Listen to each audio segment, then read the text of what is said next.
We are Ham Radio.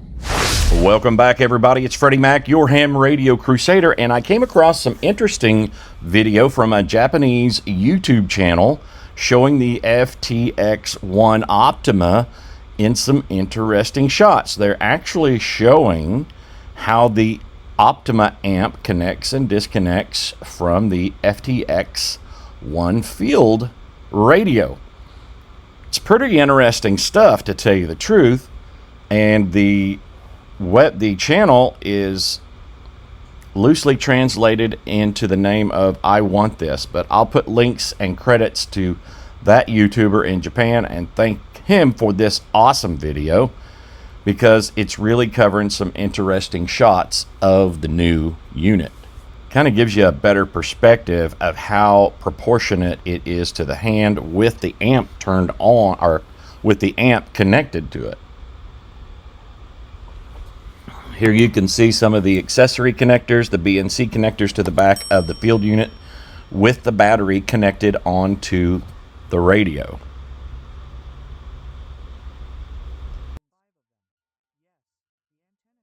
Here's another view as the head is disconnected from the Optima amp.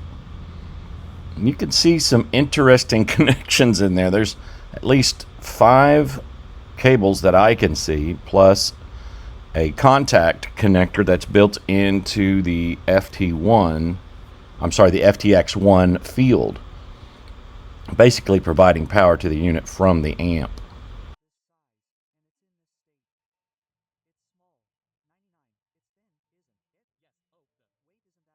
Now, I'm not sure what HF rig they're comparing here in size, but as you can see, once the Optima amp is included, they're fairly the same size and a tad bit smaller than your average typical HF rig. Here you get a nice view of the screen showing HF on the right and 2 meters on the left. Vibrant colors. And then here we get to see the back side of the Optima amp. You see a tuner port, external speaker, antenna 1 and 2 for HF, ground port, and over here is the 2 meter 70 centimeter microphone jack. It's an SO239 plus the power, and now all the little connectors for the accessories for GPS, USB, etc. And this interesting little port that I have no idea what it goes to. So it says it's compatible with the ATOS 120A.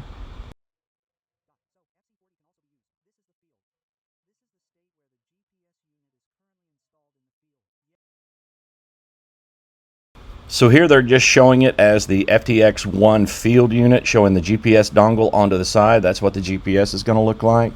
The GPS add-on, I should say.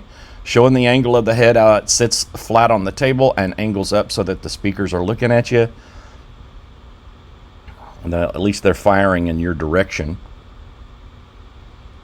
And if you look closely in there, you'll see there are 2 speakers. And yes, there's a standard female screw jack there for like camera stands, etc. Interesting proportionate size. I think it's just the right size to be a QRP rig myself.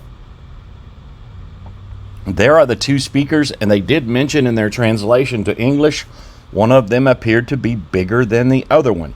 I don't know if there's a difference in wattage of those speakers, but the fact that there are 2 of them tells me they're dual receive. But we all know that if you transmit on one side, it mutes the other speaker. That's the latest information we received from Yaesu. Now here you see the battery on, and they're clipping over the top of it what I think was the fan. No, it wasn't the fan. Maybe a mount for the tuner, because that is one of the tuners that they offer.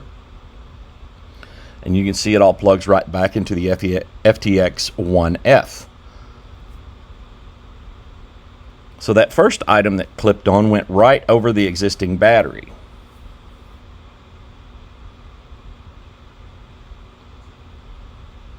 So let's see how this is done. That's the battery.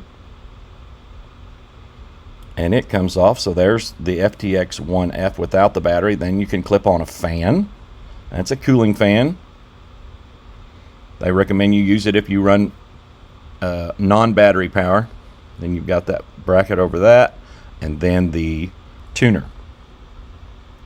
So what if you want the battery on there? So I guess you could take all this off, I guess.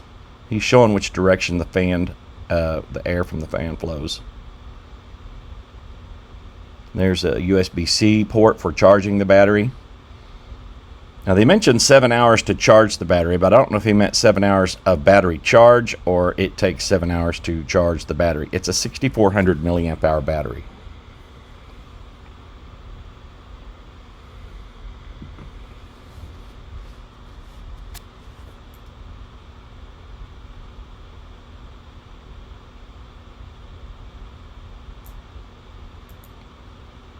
But there you go, the FTX-1 Optima and the FTX-1F field unit. Coming soon, y'all. I should have mine this week.